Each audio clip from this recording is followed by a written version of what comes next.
स्वागतम. मी आज आपल्या समोर तिसरा अध्याय सादर करणार आहे. अथ तृतीयोऽध्यायः कर्मयोगः. अध्याय तिसरा. अर्जुन उवाच ज्यायसी चेत् कर्मणस्ते मता बुद्धिर्जनार्दन तत्किं कर्माणि घोरे मां नियोजयसि केशव. अर्जुन म्हणाले, हे जनार्दना, जर आपण कर्मापेक्षा ज्ञान श्रेष्ठ आहे असे मानता तर मग मी हे भयंकर युद्धरूपी कर्म का बरं करू? व्यामिश्रेणेव वाक्येन बुद्धिं मोहसेव मे तदेकं वद निश्चित्य येन श्रेयोऽहमाप्नुयाम्. आपण मिळत्या जुळत्या शब्दांनी बुद्धीला मोहित केले आहे. म्हणूनच अशा एका गोष्टीला निश्चित ठरवून सांगा ज्यातून मला कल्याणाची प्राप्ती होईल. श्री भगवान उवाच लोकेस्मिन् विविधा निष्ठा पुरा प्रोक्ता मया नघ ज्ञानयोगेन सांख्यानां कर्मयोगेन योगिनां. श्री भगवान म्हणाले, अरे निष्पापा, या जगात दोन प्रकारचे निष्ठावंत असतात. हे मीच सांगितलं, ज्यामध्ये सांख्ययोगींची निष्ठा ज्ञानयोगाद्वारे आणि योगींची निष्ठा कर्मयोगाद्वारे होते. न कर्मणामनारंभान् नैष्कर्म्यं पुरुषोऽश्नुते न च संन्यासनादेव सिद्धिं समाधिगच्छति.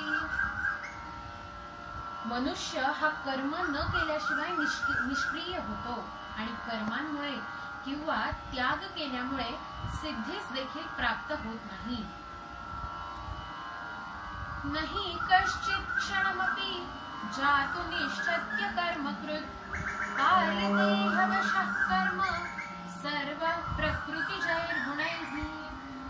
कोणीही मनुष्य प्राणी हा कोणत्याही काळात क्षणभर सुद्धा निष्कर्म किंवा निष्क्रिय राहत नाही, कारण सगळेजण नैसर्गिकरित्याच तयार झालेल्या गुणदोषांसहित काम करण्यास बांधील असतात.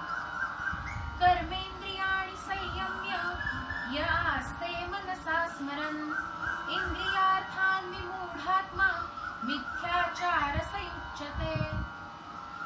जो मनुष्य हट्टीपणामुळे कामे करायची मुद्दामून बंद करतो आणि मनाच्या त्या इंद्रियांच्या वेगळ्या विषयांचाच विचार करतो, तो असत्य आचरणाचा मानला जातो. यस्त्वेंद्रियाणि मनसा नियम्यारभते अर्जुन कर्मेंद्रियै कर्मयोगम आसक्त स विशिष्यते. परंतु हे अर्जुना, ज्या मनुष्याने स्वतःच्या मनावर ताबा मिळवून अनासक्ती प्राप्त केली आहे, अशा इंद्रियांवर विजय मिळवला आहे आणि कर्मयोगाचे जो आचरण करतोय तो मात्र वैशिष्ट्यपूर्ण ठरतो. नियतं कुरु कर्मत्वं कर्मज्यायो ह्यकर्मणः शरीरयात्रापि च ते न प्रसिद्ध्येद कर्मणः. तू शस्त्रविरहित काम कर, कारण काम न करण्यापेक्षा करणे हे केव्हाही श्रेष्ठ आहे. त्यामुळे कर्म न करून तू तुझे शरीर देखील सुदृढ ठेवू शकत नाहीस. यज्ञार्थात् कर्मणोऽन्यत्र लोकोऽयं कर्मबन्धनः तदर्थं कर्म कौन्तेय मुक्तसंगसमाचर. यज्ञासाठी जाणली जाणारी कामे त्यांपासून दूर राहून अन्य कामे करत असलेला तो मनुष्य समुदाय कामांमुळेच एकत्र येतो. म्हणूनच हे अर्जुना, तू आसक्ती रहित होऊन यज्ञासाठी आवश्यक असणारी कामे कर. सहयज्ञा प्रजा सृष्ट्वा पुरोवाच प्रजापतिः अनेन प्रसविष्यध्वम् एष वोऽस्त्विष्णकामधुकम्. प्रजापती ब्रह्मदेवांना सुद्धा निर्मितीच्या आधी यज्ञासहित प्रजेला सांगितले की तुम्हा लोकांना या यज्ञाद्वारेच वृद्धिंगता प्राप्त होणार आहे आणि हा यज्ञच तुम्हाला आवश्यक असलेले भोग प्रदान करणार आहे. देवान् भावयता तेन ते देवा भावयन्तु व परस्परं भावयन्तः श्रेयः परमवाप्स्यथ.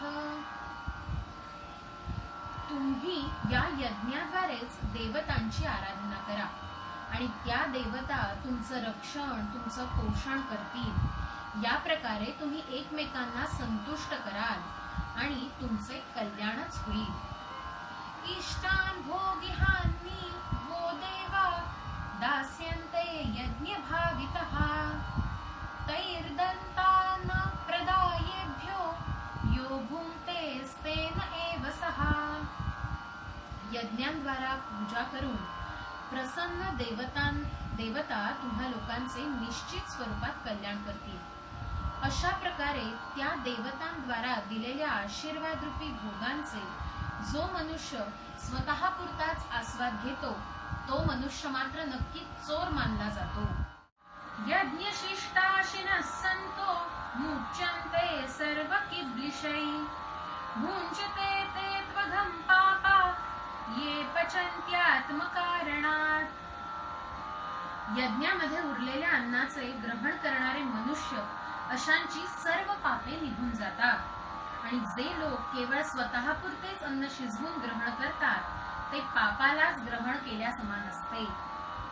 अन्नात् भवन्ति भूतानि पर्जन्यादन्न संभवः यज्ञात् भवति पर्जन्यो यज्ञकर्म समुद्भवः. संपूर्ण प्राणीसृष्टी ही अन्नामुळे उत्पन्न होते. अन्न पर्जन्य म्हणजेच पावसामुळे उत्पन्न होते. पाऊस यज्ञामुळे निर्माण होतो आणि यज्ञ हा उत्तम कामांमुळेच निर्माण होतो. कर्म ब्रह्मोद्भवं विद्धि ब्रह्माक्षर समुद्भवं तस्मात् सवर्गतं ब्रह्म नित्यं यज्ञे प्रतिष्ठितं. कर्म समुदायाला तू वेदांमधून आणि वेदांना परमात्म्यातून उत्पन्न झालेला समज. याचमुळे सर्वव्यापी परमात्मा कायमच यज्ञात प्रतिष्ठित असतो. एवं प्रवर्तितं चक्रं नानुवर्तयतिह इयः अघायुरिंद्रियारामो मोघं पार्थ सजीवति. हे पार्था, जो मनुष्य अशा प्रकारे परंपरागत चालत आलेले सृष्टी चक्राचा अनुकूल कार्य करत नाही तो इंद्रियांद्वारा मिळणाऱ्या भोगांमध्ये रममाण झालेला असतो. तो पापी पुरुष स्वतःचे जीवन व्यर्थ घालवतो. यत्स्वात्मरतिरेव स्याद् आत्मतृप्तश्च मानवः आत्मन्येव च संतुष्टस् तस्य कार्यं न विद्यते. पण जो मनुष्य केवळ आत्म्यामध्येच रममाण होतो म्हणजेच तृप्त होतो अर्थात संतुष्ट होतो त्यांच्यासाठी कोणतेही कर्तव्य नसते. नैव तस्य कृतेनार्थो नाकृते नेह कश्चन न चास्य सर्वभूतेषु कश्चिदर्थव्यपाश्रयः. त्या महान मनुष्याचा या विश्वात काम करण्याचे कोणतेही प्रयोजन राहत नाही आणि कर्म न केल्यानेही संपूर्ण प्राण्यांपासूनही त्याला कोणताही अपाय राहत नाही. तस्मादसक्तः सततं कार्यं कर्म समाचर असक्तो ह्याचरन् कर्म परमाप्नोति पुरुषः. म्हणूनच तू कायम आसक्ती रहित होऊन नेहमी कर्तव्यासाठी तत्पर असेच काम कर. कारण आसक्ती रहित होऊन काम करणारा माणूसच नेहमी परमात्मा बनतो. कर्मण्यैव हि संसिद्धिं अस्थिता जनकादयः लोकसंग्रहमेवापि संपश्यन्त तुर्मर्हसि. जनक सुद्धा आसक्ती रहित कामांद्वारा परमसिद्धीस प्राप्त होतो. म्हणूनच तसे लोकसंग्रह पाहून तू कर्म करणे उचित आहे. यद्यदाचरित श्रेष्ठस् तत्तदेवेतरो जनः स यत्प्रमाणं कुरुते लोकस्तदनु वर्तते. श्रेष्ठ पुरुष जसे जसे आचरण करतो तसेच अन्य पुरुष सुद्धा आचरण करतात. तो ज्या गोष्टींचा पायंडा काढतो त्याच गोष्टींचे अन्य माणसे आचरण करत असतात. न मे पार्थास्ति कर्तव्यं त्रिषु लोकेषु किंचन नानवाप्तमवाप्तव्यं वर्त एव च कर्मणि. हे अर्जुना, माझे या तिन्ही लोकात काही कर्तव्य उरलेलं नाही आणि कोणतेही प्राप्त करण्यास योग्य अशी वस्तूही नाही. तरी देखील मी कर्मातच आकंठ बुडालो आहे. यदि ह्ययं न वर्तेयं जातु कर्मण्यतन्द्रितः मम वर्त्रानुवर्तन्ते मनुष्या पार्थ सर्वशः. कारण मी जर योग्य कामे केली नाही तर मोठे नुकसान होईल. कारण सगळे मनुष्य माझेच प्रत्येक कामात अनुकरण करतायत. उस्तिदेयुरिमे लोकः न कुर्यां कर्म चेदहं संकरस्य च कर्ता स्याम् उपहन्यामि माः प्रजः. म्हणूनच जर मी काम केले नाही तर हे सगळे मनुष्य भ्रष्ट होऊन जातील आणि मी जर संकर तयार करणारा झालो तर संपूर्ण प्रजा नष्ट होईल. सक्तः कर्मण्य विद्वांसो यथा कुर्वन्ति भारत कुर्याद्विन्द्वास्तथा सप्तश्चिकीर्षुर्लोकसंग्रह. हे भारता, कर्मामध्ये अखंड बुडालेले पण अशिक्षित लोक असे काम करतात. त्याच प्रकारे आसक्ती रहित विद्वान ज्याला लोकसंग्रह हवाय त्यानेही असेच कर्म करावे.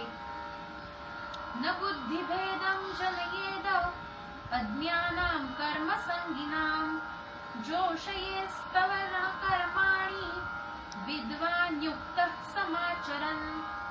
ज्ञानी मनुष्याने शास्त्र नसलेल्या कर्म करणाऱ्या अशिक्षितांना भ्रमिष्ट करू नये, पण स्वतः शास्त्रासहित समस्त कामे करणाऱ्यांकडून तसेच करवून घ्यावे. प्रकृते क्रियमाणानि गुणै कर्माणि सर्वशः अहंकार विमूढात्मा कर्ता हिमतीं मन्यते. संपूर्ण कामे ही माणसाच्या प्रकृती आणि प्रवृत्तीनुसारच केली जातात. तरीही अहंकाराने भारलेला अज्ञानी मीच हे काम करतो असे सांगतो.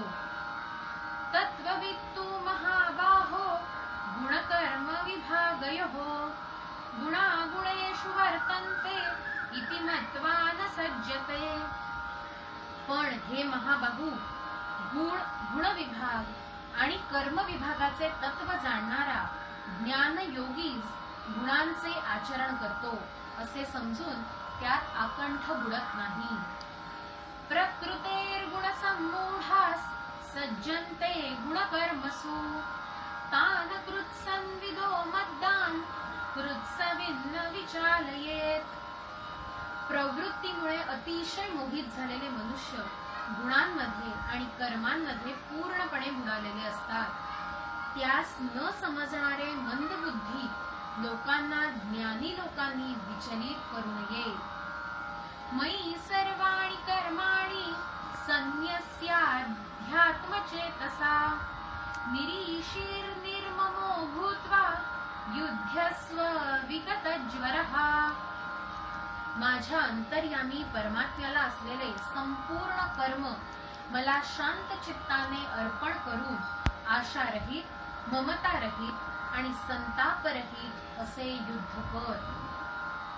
ये मे मतमिदं नित्यं अनुतिष्ठन्ति मानवः श्रद्धावन्तो न सूयन्तो मुच्यन्ते तेऽपि कर्मभिः. जे मनुष्य लोक दोषयुक्त दृष्टिक्षेप सोडून आणि श्रद्धापूर्ण होऊन माझ्या या मतांचे अनुकरण करतात ते सुद्धा संपूर्ण कर्मांमधून मुक्त होतात.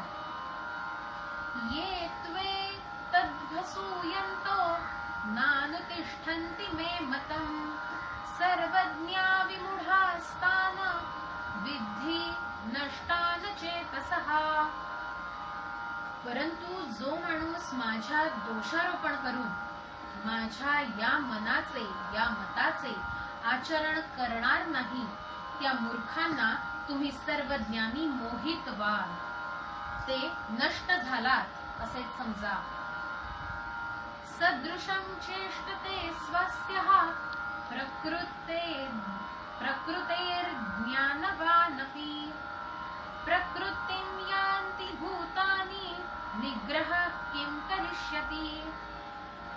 सगळेच प्राणी मात्रा आणि ज्ञानी सुद्धा स्वतःच्या प्रवृत्तीची चेष्टा करतात आणि अशीच प्रवृत्ती प्राप्त करतात, तर अशांचे कसे होणार. इंद्रियस्येन्द्रियस्यार्थे रोगद्वेषौ विवस्थितौ तयोर्नवशमागच्छते तौ हास्य परिपंथिनौ. प्रत्येक इंद्रियामध्ये राग आणि द्वेष लपून राहिला आहे. मनुष्याला या दोन्हीच्या ताब्यात नसले पाहिजे, कारण हे दोन्ही कल्याणाच्या मार्गातले अडथळे आहेत आणि माणसाचे मोठे शत्रू देखील.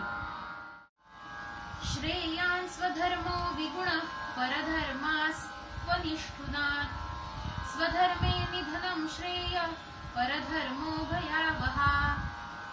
चांगल्या प्रकारे आचरण करून अन्य धर्मापेक्षा गुण नसून सुद्धा आपलाच धर्म श्रेष्ठ आहे. आपल्या धर्मात मरणे ही कल्याणकारी आहे आणि दुसऱ्याचा धर्म मात्र भयावह आहे. अर्जुन उवाच अथ केन प्रयुक्तोऽयं पापं चरति पुरुषः अनिच्छन्नपि वाष्णेय बलादीव नियोजितः.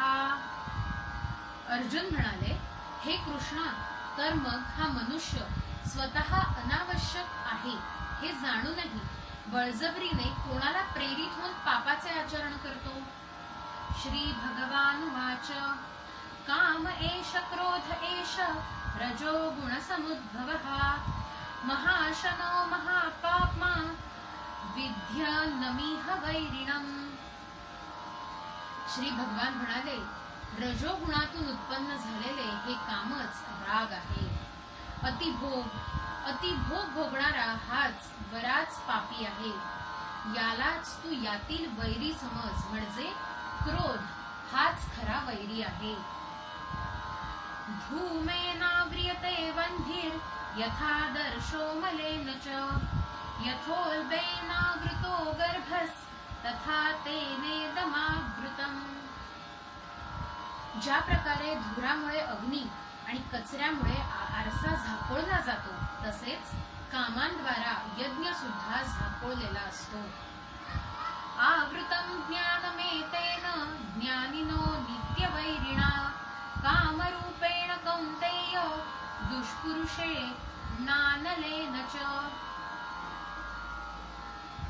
हे अर्जुना, ज्ञानी लोकांचे वैरी या अग्नीसारखेच कधीही नष्ट न होणारे आहेत. तसेच मनुष्याचे ज्ञान झाकलेले आहे. इंद्रियाणी मनोवृद्धिर अस्याधिष्ठानमुच्यते एतैर्विमोहत्येष ज्ञानामावृत्य देहिनम्. इंद्रियांमुळे मन आणि बुद्धी हे याचे वास्तव्याचे ठिकाण मानले जाते. हे कामच मन, बुद्धी आणि इंद्रियांद्वाराच ज्ञानाला आच्छादून जीवात्म्याला मोहित करते. तस्मात् त्वं इंद्रियाणाद्यौ नियम्य भरतर्षभ पाप्मानं प्रजहीह्येनं ज्ञानविज्ञाननाशनम्.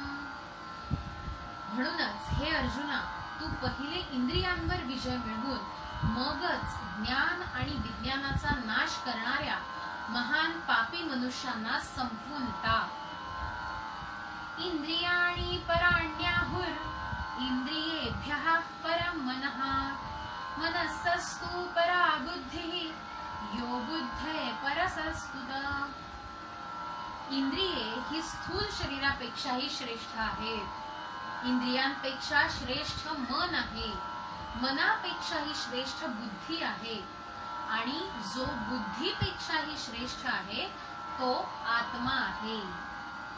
एवं बुद्धे परं बुद्ध्वा संस्तभ्यात्मानमात्मना जहि शत्रुं महाबाहो कामरूपं दुरासदसम्.